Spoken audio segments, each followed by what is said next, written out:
sistema nervioso periférico. ¿Cuáles eran los elementos que incluía? ¿Se acuerdan cómo se dividía? Hola.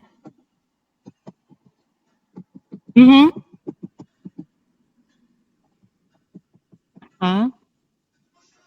Sí, ¿y qué más? Dentro del somático. Nervios raquídeos y pares craneales, ¿se acuerdan? Y el autónomo que lo dividíamos en simpático y parasimpático. Muy bien. Bueno, para hablar de nervios raquídeos, o sea, de los 31 pares de nervios raquídeos, tenemos que saber cómo está formado un nervio raquídeo, que ya más o menos lo habíamos visto, ¿se acuerdan o no? Teníamos una raíz anterior, ¿sí? La división anterior, una raíz anterior que llevaba información de tipo motora y una raíz posterior que traía información de tipo sensitiva, ¿sí? Y en esa raíz posterior encontrábamos el ganglio raquídeo, el ganglio de la raíz posterior, donde había cuerpos neuronales, ¿sí? La primera neurona que iba a ingresar. Estas dos raíces se anastomosan, es decir, se unen, se fusionan para formar lo que es un nervio raquídeo, ¿sí? O sea que un nervio raquídeo se forma de la unión de una raíz anterior motora y una raíz posterior sensitiva. Eso es un nervio raquídeo. Esos nervios raquídeos, a su vez, después se dividen en dos ramas, ¿sí? Una rama anterior y una rama posterior. Y esas ramas anteriores y posteriores son mixtas las dos, ¿sí? Las dos tienen información sensitiva y motora al mismo tiempo, ¿sí? ¿Queda claro eso? En realidad, todas las ramas que se desprenden de un nervio raquídeo son todas estas, ¿sí? Una rama meningea que va a ir a las meninges de la médula espinal que está dentro del conducto raquídeo, una rama posterior, una anterior y una comunicante que tiene que ver con el sistema nervioso autónomo, ¿sí? Pero lo importante, o sea, no es importante que se sepan todo esto, sino que sepan lo de la raíz anterior y posterior. ¿Qué pasa con los 31 pares de nervios raquídeos? De pares craneales no vamos a hablar porque ya lo vimos, ¿sí? Los 31 pares de nervios raquídeos forman plexos. Los 31 no, la mayoría, o sea, algunos, ¿sí? Los de la región cervical forman plexos, los de la región dorsal no forman plexos, sino que discurren por el canal subcostal que hay abajo de las costillas, no sé si se acuerdan de anatomía 1, iba el paquete vasculonervioso, bueno, por ahí va el nervio raquídeo de los 12 nervios raquídeos, digamos, de la región torácica. Y a nivel lumbar y a nivel sacro, ¿sí? Se forman plexos también. ¿Qué son los plexos? Lo que dice ahí. Los plexos se forman o son la anastomosis de las ramas anteriores de los nervios raquídeos. Volvemos un cachito a la imagen anterior, sería de esto, ¿sí? Esa es una rama anterior. ¿Qué pasa con esta otra? Que también es una rama mixta de los nervios raquídeos. Esas se van solitas a inervar los músculos del dorso, ¿sí? Las anteriores forman plexos y van a inervar los miembros, básicamente, ¿sí? Las posteriores se van a inervar los músculos del dorso. Y en la región torácica, las anteriores se van a inervar los nervios, los músculos intercostales, supracostales, ¿se acuerdan? Triangular del esternón, parte del diafragma, ¿sí? Se van hacia anterior. Bien. Vamos a ver los plexos. El primer plexo que vamos a encontrar es el plexo cervical. ¿Cómo se forma el plexo cervical? Por la anastomosis de las ramas anteriores, lo que leímos antes, de los primeros 4 nervios cervicales, ¿sí? Del primero al cuarto. ¿Se acuerdan que en la región cervical teníamos 8 nervios raquídeos? Porque el primero salía entre el cráneo y el atlas, ¿sí? Entonces, por delante de la transversa de las 3 primeras vértebras cervicales, se anastomosan, es decir, se unen o se fusionan y forman 3 arcos, ¿sí? Como dice ahí. De esos 3 arcos, va a haber ramas que se desprendan, que van a ir hacia la parte superficial o la parte cutánea, y va a ser lo que se va a llamar el plexo cervical superficial. Que ahí está escrito con letras azules, porque todo lo que nosotros poníamos en azul, ¿qué era? Sensitivo. O sea que el plexo cervical superficial es el encargado de recoger toda la información sensitiva del cuello y parte de la cabeza, ¿sí? Y parte de la cara. Pero más que nada la cabeza y el cuello, porque la cara, ¿quién era? La sensibilidad de la cara, ¿de quién era? El trigémino. El facial es motor, ¿sí? ¿Se acuerdan de eso? Bien. Y dice que las ramas profundas que se desprenden de esos mismos 3 arcos, ¿sí? Forman el plexo cervical profundo. Como ese está en rojo, ese es motor. O sea que del plexo cervical salen ramas, los arcos son mixtos, pero ahí se vuelven a dividir. Esto es, se unen, se dividen, se unen, se dividen, ¿sí? ¿Se entiende? Ya los van a ver. Y algunos tienen función exclusivamente sensitiva, otros motoras y otros mixtas. Fíjense, el plexo cervical quedaría formado así como está en el esquemita, ¿sí? El superficial. Ahí tenemos los 3 arquitos que se forman de la anastomosis de las ramas anteriores de C1 y C2, forma el primer arco. Lo pueden leer también como primer asa, ¿sí? Asa de manija, de asa de balde, ¿sí? Por la forma, ¿sí? Asa del atlas, asa del axis y tercer asa. Lo pueden leer así. O primer arco, segundo arco y tercer arco, ¿sí?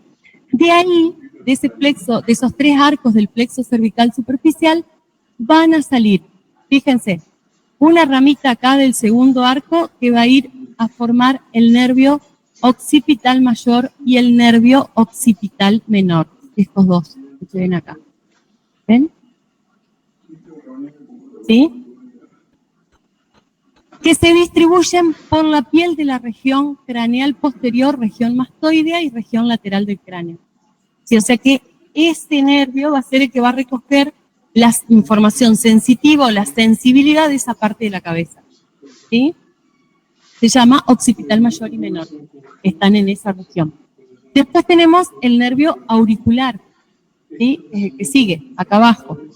Este va a estar dando la inervación sensitiva del pabellón auricular, de la glándula parótida. Ahí dice parótida, pero es la glándula. ¿Saben cuál es la parótida? ¿A qué pertenece la glándula parótida? ¿Tienen idea? ¿Alguno tuvo paperas alguna vez? Sí. Es una glándula que se ubica por debajo del conducto auditivo y por detrás de la rama ascendente del maxilar inferior. Está como abrazando, casi como abrazando la rama del maxilar. Es una de las glándulas que secreta saliva, ¿sí? Entonces, la sensibilidad de esa glándula está recogida por el nervio auricular que se forma de C2 y C3, ¿sí? Y la piel de la región parotidia, que sería esa misma región donde está la parótida. Después tenemos el nervio del cutáneo del cuello, que va a estar inervando la piel de esa región, ¿sí? La zona suprainfraoidea. El supraclavicular, que inerva toda la piel que está ubicada por debajo de la clavícula, pero en la parte superior del tórax. Y por último, el nervio supracranial, que va a estar inervando todo lo que es el muñón del hombro, ¿sí? O sea que toda la parte posterior de la cabeza, la región del pabellón auricular, o sea, de la aurícula, de la parotidia, del hombro y la parte superior del tórax, esta información sensitiva está recogida por este plexo, ¿sí? Por el plexo cervical superficial. Vamos a ver ahora el plexo cervical profundo, ¿sí? De los mismos arcos, de los mismos 3 arcos, van a salir ramas que se llaman mediales, que son 2, que van a estar inervando el músculo recto anterior mayor y largo del cuello, ¿sí? Músculo largo del cuello y recto anterior mayor. Esas 2 ramas son mediales, ¿sí? ¿Las ven? Bien. Después tenemos 4 ramas laterales que dos se anastomosan con el nervio accesorio. ¿Se acuerdan del 11º par? Era el único par craneal que tenía parte de su origen en la médula y el resto en el tallo encefálico, y que iba a estar inervando el ECOM y el trapecio, ¿sí? Bueno, acá se une con estos, con las dos ramas del plexo cervical profundo, y están juntas destinadas a inervar el trapecio y el ECOM, además del nervio espinal. O sea que la inervación de esos músculos es doble, ¿sí? Parte por el plexo cervical y parte por el nervio espinal. ¿Se entiende? Y después, acá están con las abreviaturas. Este sería ECOM, trapecio. Después tenemos dos más que inervan, el angular del omóplato y el romboides. Esas son las ramas que se llaman laterales. ¿Sí? Nacen del plexo cervical profundo y están destinadas a inervar esos músculos. Esta es inervación motora, o sea que son los que activan los músculos. Tenemos ramas ascendentes, que son dos también, que van a inervar, están allá arriba, el músculo recto anterior menor y recto lateral de la cabeza. Paso de anatomía 1. Y las ramas descendentes, que son dos también, una se va a estar anastomosando con el 12º par, ¿se acuerdan? El hipogloso mayor, 12º par craneal, se une a este y forman esto que se llama el asa del hipogloso, porque forma toda una curvatura de concavidad bastante profunda, se llama el asa del hipogloso, ¿sí? Y después van a estar formando las otras ramitas, recibiendo de C4, ¿sí? de la última parte del plexo, ¿sí? Van a formar lo que se conoce con el nombre de nervio frénico. ¿Se acuerdan del nervio frénico? ¿A quién inervaba el frénico? Al diafragma. Fíjense todo el recorrido que hace de la región cervical, atraviesa todo el tórax para ir a inervar el diafragma, ¿sí? Ese entonces pertenece al plexo cervical profundo. Eso es otra forma de esquematizar el plexo. Ahí está todo, cervical, superficial y profundo. ¿Ven? Acá están en color verde las que son sensitivas y en negro las que son motoras. Y acá está la inervación, los dermatomas, ¿sí? ¿Cómo es la inervación sensitiva? ¿A qué región de la cabeza le corresponde cada uno de los nervios? ¿Ven? Y acá vemos el asa del hipogloso. Del asa del hipogloso salen varios nervios que están dirigidos a la región suprayoidea y el piso de la boca. Ustedes con que se acuerden, nombré yo antes, ya está. Vamos al que sigue.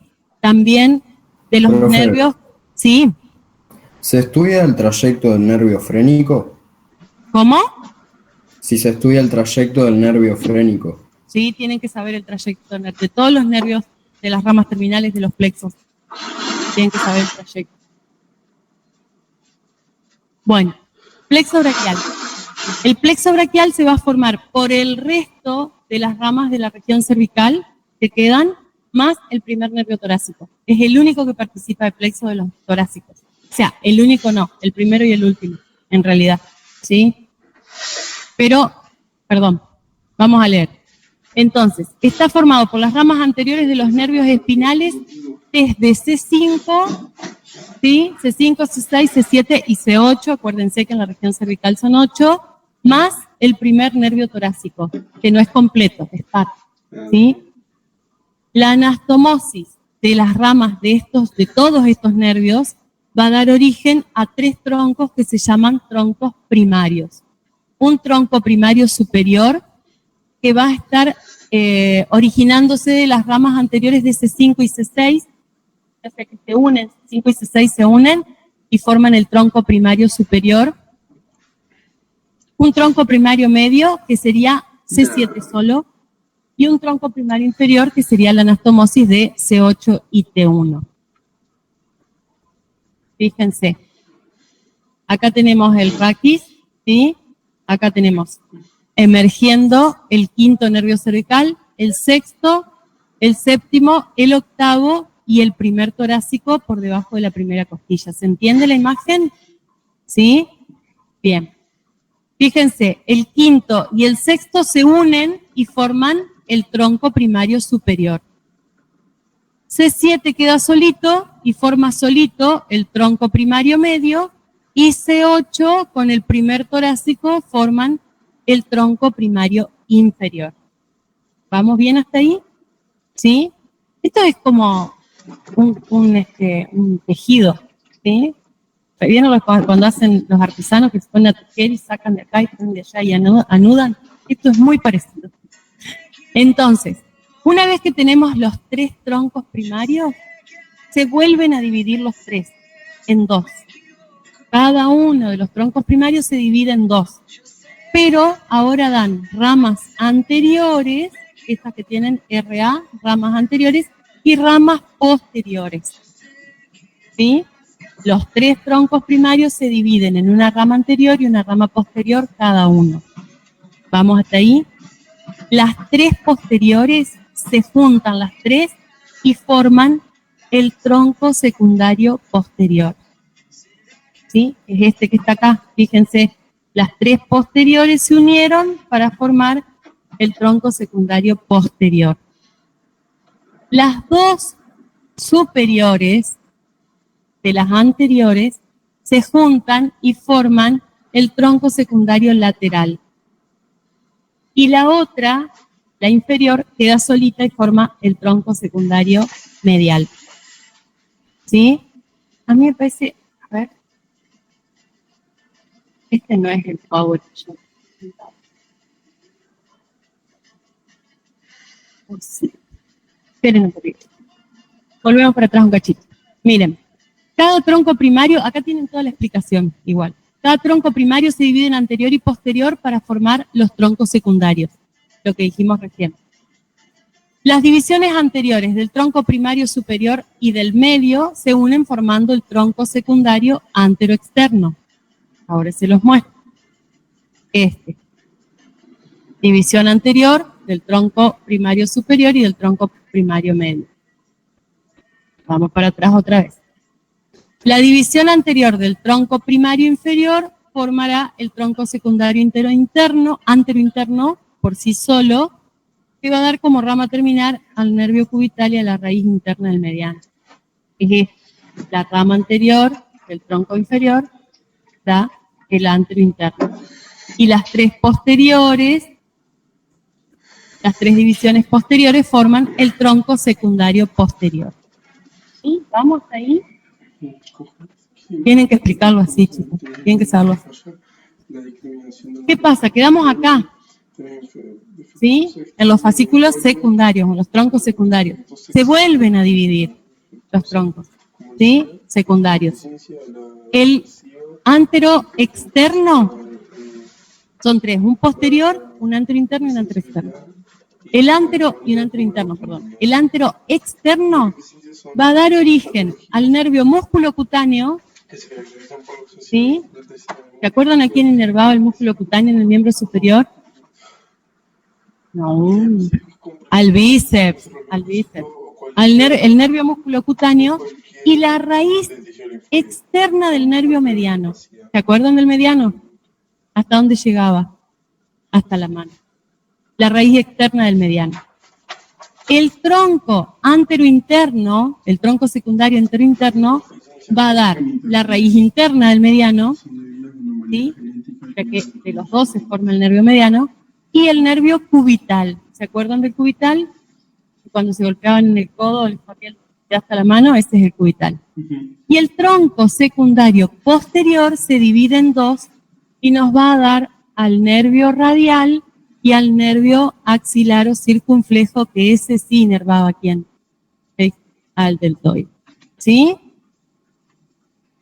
Ese trabalengua, ese enredo, ese tejido, se lo tienen que aprender. Busquen en internet, hay millones de dibujitos facilísimos para hacerlo. Esto es un esquema de lo que sería aproximado en la realidad. ¿Sí? Bien, vamos a pasar rapidito esto, así aparece todo. creo que está. Ramas terminales del plexo braquial. Todos los plexos tienen ramas terminales y ramas colaterales.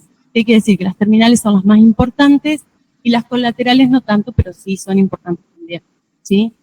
Las terminales del plexo braquial son las que nombramos recién. Nervio musculocutáneo, nervio mediano, nervio axilar o circunflejo, ¿sí? Nervio cubital y nervio radial, ¿sí? Las ramas colaterales son nervios para el pectoral, nervio pectoral lateral, perdón, que es para el pectoral mayor y menor, nervio subescapular inferior, subescapular superior, torácico largo, cutáneo medial del brazo, cutáneo medial del antebrazo. ¿Qué les parece de estos dos? ¿Qué tipo de información llevarán? Porque todo lo que sea cutáneo es piel. O sea que si la palabra cutáneo aparece, seguramente va a tener información sensitiva, ¿sí?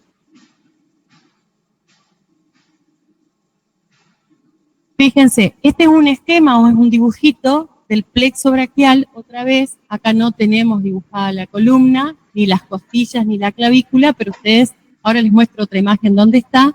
Acá tienen las ramas terminales, todas las ramas terminales, y las colaterales, y a qué músculo están destinadas, ¿sí? Es un lindo machetito esta imagen. Y esta es la arteria axilar alrededor del cual se distribuyen las ramas del plexo braquial. El plexo braquial va rodeando la arteria axilar y por eso, en relación a la disposición que tienen respecto de la arteria, es que se les da estos nombres de tronco lateral, tronco medial y tronco posterior. Si es posterior a la arteria, es medial a la arteria, es lateral a la arteria. ¿Sí? Creo que hay otra imagen más. Así sería con todo el esqueleto. ¿Sí? Ahí está ubicado el plexo. ¿Qué región del cuerpo sería esta? Acá. La axila. Fíjense si es importante cuidar la axila. Tenemos todos los nervios que van al miembro superior ahí. Todos cruzan por ahí, por la parte anterior de la axila. ¿Eso qué es? ¿Qué dice ahí? ¿Alcanzan a leer? ¿De qué músculo? Del pectoral menor, exactamente.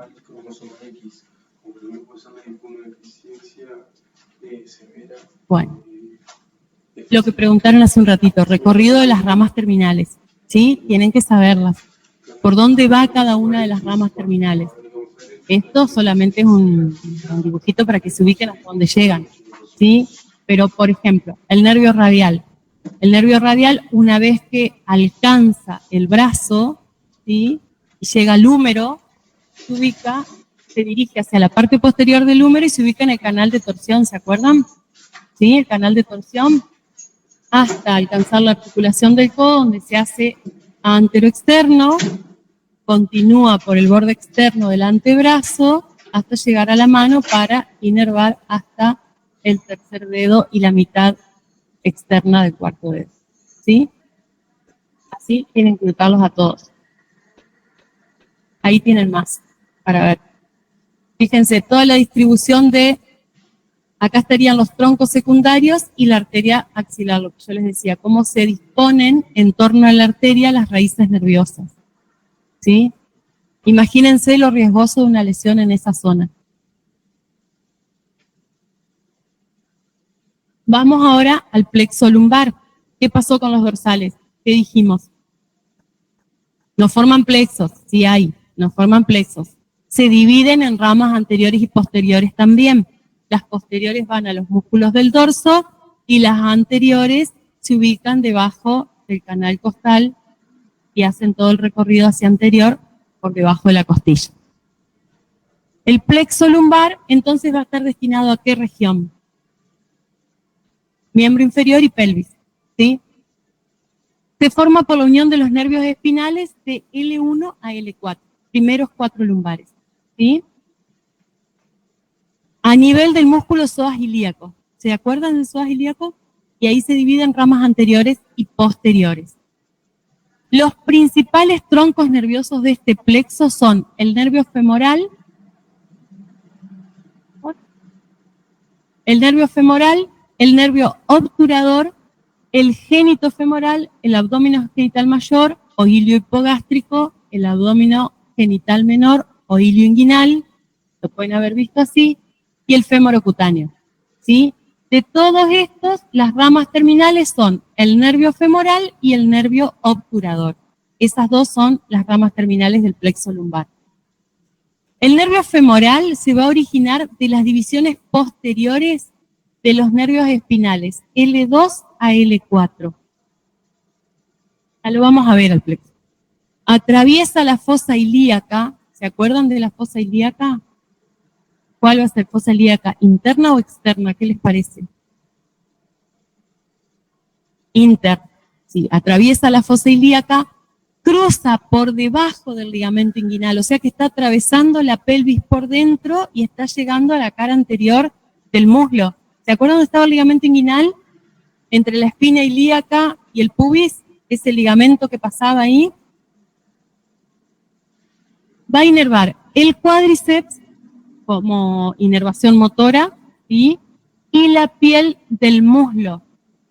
La piel del muslo recoge información sensitiva, ¿sí? Terminando en el nervio safeno, que va a estar recogiendo toda la sensibilidad de la cara interna de la pierna, ¿sí?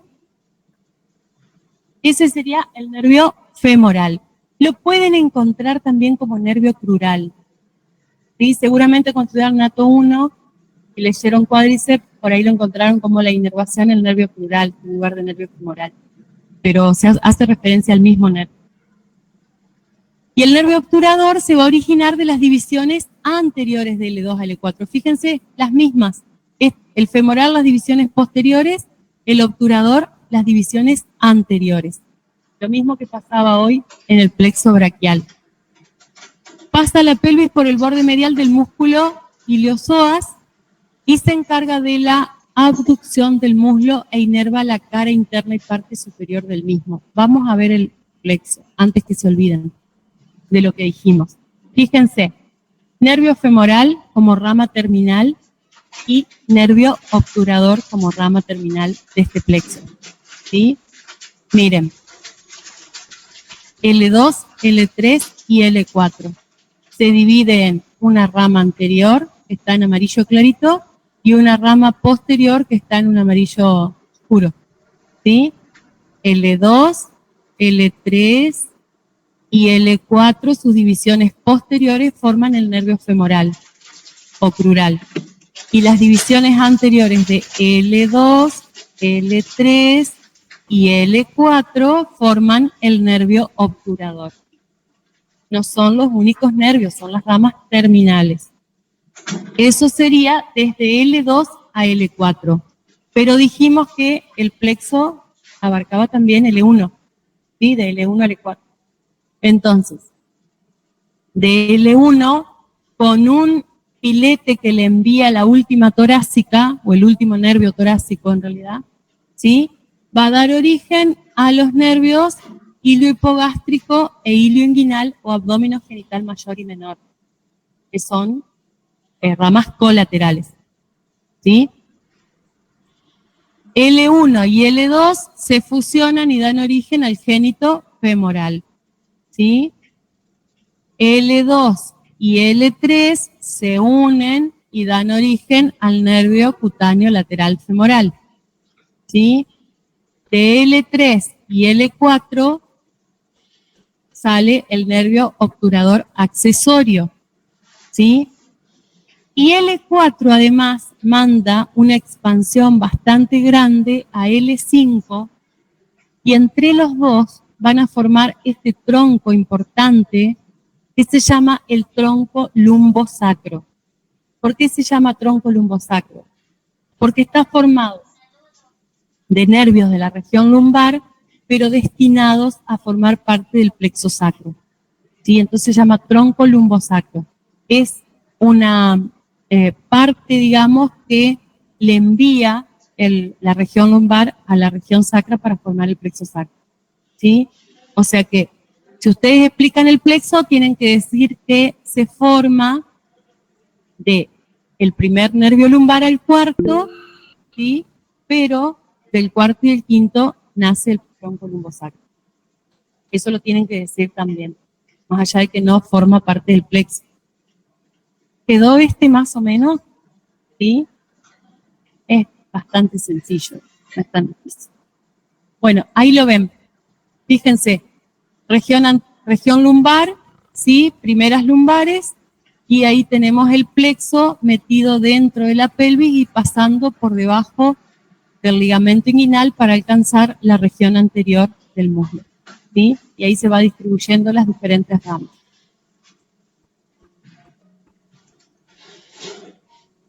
Ramos terminales, dijimos nervio femoral-oclural, que inerva el cuádriceps y el sartorio, y el nervio obturador, que va a inervar los músculos de la cara interna del muslo, ya lo habíamos dicho, que son los músculos aductores principalmente. Y los ramos colaterales, el ilio hipogástrico, el ilio inguinal, el génito femoral y el cutáneo lateral del muslo. Plexo sacro se va a formar de los 4 primeros nervios sacros, o sea, S1, S2, S3 y S4, más lo que recibe de la región lumbar, que es el tronco lumbosacro. ¿Sí? Se va a dividir en ramos anteriores y ramos posteriores, como visto casi todos hasta ahora, que van a dar origen, los anteriores, a la porción medial del nervio ciático, ¿sí? Y los posteriores, la porción lateral del nervio ciático. O sea que las dos divisiones van a terminar formando un mismo nervio, que es la rama terminal de este plexo, ¿sí? Los otros nervios que nacen de este plexo son el glúteo superior e inferior, el cutáneo posterior del muslo y el nervio pudendo. Acá vemos, ahí lo ven cómo se forma el plexo sacro en la profundidad de la pelvis, ¿sí? Y acá vemos las ramas anteriores, miren, ramas anteriores de S1, S2, S3 y reciben el tronco lumbosacro, van a formar la porción anterior del nervio ciático y las posteriores con el tronco lumbosacro, ¿sí? De S1, S2 y S3 van a formar la porción posterior del nervio ciático. O sea que todo el plexo en realidad está destinado a formar principalmente el nervio ciático. El nervio ciático mayor es el nervio más grande y más largo que tenemos en nuestro organismo, ¿sí? ¿Vamos hasta ahí? ¿Sí? Ramas terminales, entonces dijimos nervio ciático mayor, que va a estar inervando músculos de la cara posterior del muslo y músculos de la pierna y del pie, ¿sí? Y las colaterales, que serían nervio del piramidal, nervio del obturador, del gémino superior. ¿Les suenan conocidos estos nombres? ¿Qué serán? ¿Qué músculos? Pelvitrocanterios, ¿sí? Excepto el nervio glúteo superior y glúteo inferior, que van a estar inervando el glúteo mayor, ¿no? Ese no es pelvitrocanterio. Miren, ese es el nervio ciático, esta es una vista posterior, ¿sí? De la pelvis, nace por delante, en la cara anterior del sacro, sale de la pelvis por la escotadura ciática mayor, ¿se acuerdan? Hueso coxal, escotadura ciática mayor, por debajo del músculo piramidal de la pelvis y por arriba de los géminos. ¿Los ven ahí a los géminos? Ahí, chiquitos, ¿sí? Cruza por arriba del cuadrado crural y se desliza por la cara posterior del muslo entre las dos porciones del bíceps crural, ¿sí? Llega a la parte superior del hueco popliteo, acá, y se divide en dos: ciático popliteo interno, que después se va a transformar en peroneo, en tibial posterior, y ciático popliteo externo, que se dirige hacia afuera y adelante para pasar a ser el nervio peroneo, ¿sí? Todo eso lo tienen que saber. Ahí lo tienen. Músculo piramidal de la pelvis y el nervio ciático saliendo por debajo, ¿sí? Y sobre los géminos y el obturador interno. Cruza por arriba del cuadrado crural y se introduce en los isquiotibiales, ¿sí? Y acá está la división: ciático popliteo externo y ciático popliteo interno o nervio tibial. y el otro peroneo. Y ahí termina el sistema nervioso periférico. Eso que vimos recién, sumado a pares craneales que vimos los otros días, sería la parte somática. Ahora viene la vegetativa. Esto es cortito, ¿qué se les digo? Cortito, cortito. El sistema nervioso autónomo o vegetativo, dijimos, era el sistema nervioso sobre el que nosotros no podemos hacer absolutamente nada, ¿sí? No tenemos control. Se encarga de inervar las estructuras o órganos que están relacionados con actividades involuntarias internas, ¿sí? ¿Cómo serían esos órganos? Por ejemplo, el corazón, las glándulas, el músculo liso. ¿Dónde encontramos músculo liso? Intestino, ¿qué más? En las vísceras, ¿pero cuáles? Estómago, ¿qué más? Esófago, ¿qué más? Hígado. Todo el tubo digestivo. El tubo digestivo, las glándulas, los músculos erectores del vello. ¿Vieron que se nos paran los pelos? Cuando hace frío, por ejemplo, que nos erizamos, ¿sí? Eso nosotros no lo podemos controlar. Esos pequeños músculos, que son los músculos chiquititos que se llaman músculos erectores del vello o del pelo, ¿sí? Esos músculos también están controlados por el sistema nervioso autónomo. Bueno, los centros reguladores de las funciones autonómicas se van a localizar en el tronco encefálico y en el cerebro, ¿sí? Y va a estar dividido en dos sistemas. Vamos a tener, por un lado, el sistema simpático y el sistema parasimpático. La mayoría de las vísceras tienen control de los dos. O sea, los dos están inervando a la mayoría de las vísceras. El simpático es el que yo les digo siempre que no tiene mucho de simpático, porque es el que va a estar actuando cuando nosotros estamos frente a situaciones de mucho estrés, miedo, peligro, cuando, no sé, discutimos, peleamos, cuando estamos por entrar a rendir, cuando nos estamos esperando una noticia importante. En todas esas situaciones vamos a estar bajo los efectos del sistema nervioso simpático. ¿Y qué nos va a producir el sistema nervioso simpático? Fíjense, todo esto sería simpático, todo esto parasimpático. Dilata la pupila, ¿sí? Aumenta los latidos del corazón, es decir, que produce una aceleración de la frecuencia cardíaca y por ende también de la frecuencia respiratoria, ¿sí? Al mismo tiempo que dilata los bronquios, disminuye las contracciones estomacales, ¿sí? Ahí dice disminuye las contracciones estomacales, pero en realidad sería todo el peristaltismo del tubo digestivo, ¿sí? No solo del estómago. Es como que cuando nosotros estamos nerviosos nos olvidamos si tenemos hambre o no tenemos hambre, estamos en otra, ¿sí? Estimula las glándulas suprarrenales que producen hormonas, ¿sí? Disminuye las contracciones intestinales, lo mismo que decía acá, y sobre la vejiga urinaria lo que hace es relajar el músculo detrusor de la vejiga, ¿sí? O sea que si nos asustamos mucho nos podemos hacer pie encima, ¿no? ¿Ha pasado o no ha pasado? En sustos muy grandes. ¿No han visto las películas?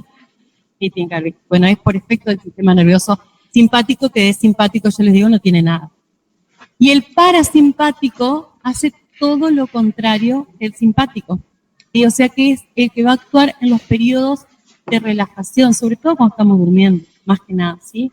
Es el que va a actuar antes, digamos, para que nos relajemos y podamos dormir. Produce secreción lagrimal, ¿sí? Salivación, aumenta la salivación, por eso cuando nos dormimos se nos caen las babas, ¿sí? Disminuye la frecuencia cardíaca, ¿sí? La bradicardia o la disminución de la frecuencia cardíaca que la habrán notado si se ponen a observar una persona durmiendo o muy relajada, o ustedes mismos cuando están relajados, ¿sí? La frecuencia cardíaca disminuye. Y lo mismo ocurre con las frecuencias respiratorias, van juntas, van de la mano, ¿sí? A nivel de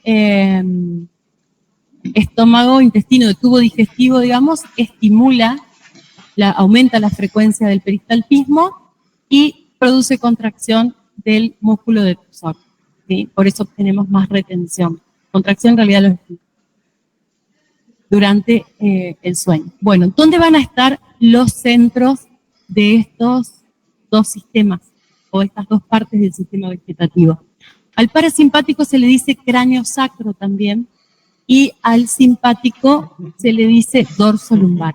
Fíjense que acá se ven que salen filetes de la médula hacia esta cadena ganglionar que se llama la cadena ganglionar simpática, que está directamente conectada con todos los nervios de la región dorsal y de la región lumbar. ¿Se acuerdan que cuando vimos la diapositiva de todas las ramas que salían del nervio eran 4? Había ramos meningios y ramos comunicantes. Esos ramos comunicantes tienen que ver con esto, comunican con la cadena ganglionar simpática, ¿sí? O sea que la región simpática tiene su representación en la médula o en la porción de la médula dorsolumbar. En cambio, el parasimpático en la región craneal, más que nada en el tallo encefálico, junto con los núcleos de algunos pares craneales, ¿se acuerdan? Había pares craneales que tenían una función vegetativa también, como el nervio vago, por ejemplo, que era el que recorría toda la parte del sistema digestivo y respiratorio. Y también en la región sacra, ¿sí? Entonces, sería tallo encefálico, pero se dice cráneo y sacro. Bueno, el simpático o dorso lumbar está distribuido por todo el organismo, inervando el corazón, los pulmones, el músculo de las paredes de los vasos sanguíneos, ¿sí? Eso también, vasoconstricción o vasodilatación. Cuando nosotros estamos frente a situaciones de estrés, en realidad, primitivamente, digamos, el sistema simpático era el que preparaba el cuerpo para huir del peligro. Prehistóricamente, los animales que podían llegar a ser agresivos para la especie humana, ¿sí? Entonces, toda la concentración de sangre se iba a los miembros para poder huir, para poder correr. Y entonces también actúa sobre las paredes de los vasos sanguíneos. Sobre los folículos pilosos, ¿vieron cuando los perritos se enojan cómo se les paran los pelos del lomo? Bueno, nos pasa lo mismo, pero no así de esa manera, no es tan evidente, ¿sí? Sobre las glándulas sudoríparas y algunas vísceras abdominopélvicas. La primer neurona de este sistema va a estar ubicada en la médula espinal a nivel de la columna intermedio lateral de todos los segmentos dorsales y los dos primeros lumbares. Por eso este es dorso lumbar, ¿sí? Los axones salen de la médula por las raíces anteriores, siguen por los ramos comunicantes blancos y alcanzan la cadena ganglionar simpática paravertebral a cada lado de la columna. Lo que vimos hoy. No se tienen que estudiar esto tan así. El parasimpático, que también le llamamos cráneo sacro, va a estar situado en el tronco encefálico más que nada y va a estar formado por los núcleos de los pares craneales, tercero, séptimo, noveno y décimo. ¿El tercero cuál era? ¿Alguien se acuerda? Tercer par craneal. Motor ocular común. Bien. ¿Y el séptimo?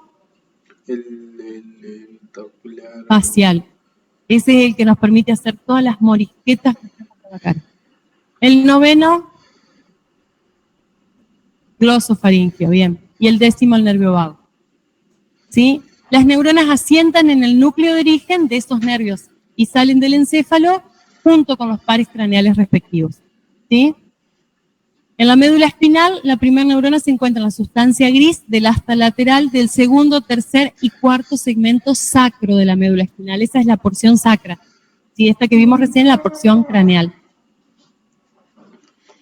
Salen por las raíces anteriores de los nervios espinales correspondientes y dejan a los nervios sacros formando los nervios esplácnicos pelvianos.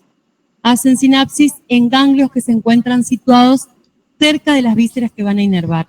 ¿Sí? O sea, si van a ir al colon hay un ganglio cerca del colon, si van a ir a inervar la vejiga hay otro ganglio cerca de la vejiga, ¿sí? Ustedes sepan bien la diferencia entre uno y otro, qué hace uno y qué hace otro y dónde se pueden encontrar. Uno es cráneo sacro y el otro es dorso lumbar y tiene la cadena ganglionar simpática al lado de la columna vertebral.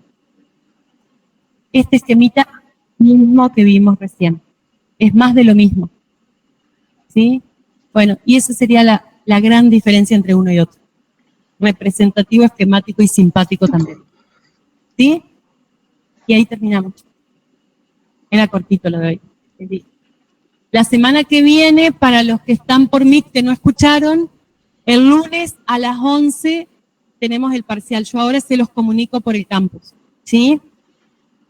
¿Preguntas? ¿Qué modalidad tiene, profe, el parcial? Escrito, chicos. Escrito choice. 20 preguntas choice.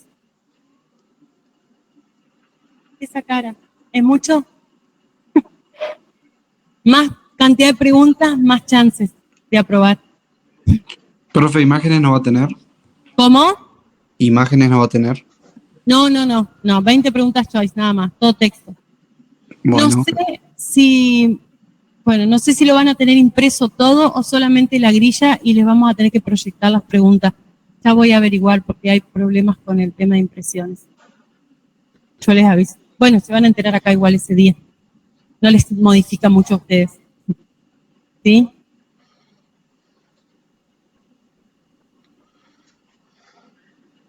Nosotros se las proyectamos y ustedes responden en la grilla la que les parezca correcta. ¿Sí? En lugar de tener el papel y lo miran ahí, lo ven en la pantalla. ¿Sí? La respuesta no va a estar. ¿Alguna otra pregunta, chicos? El recuperatorio todavía no sé día y horario porque depende de la disponibilidad que tengamos de aula y demás. O es lunes o es martes, pero seguramente va a ser el lunes siguiente. Haremos lo posible, ¿sí? Que sea una semana. ¿Estamos? Bueno, nos vemos el lunes que viene entonces. A estudiar mucho.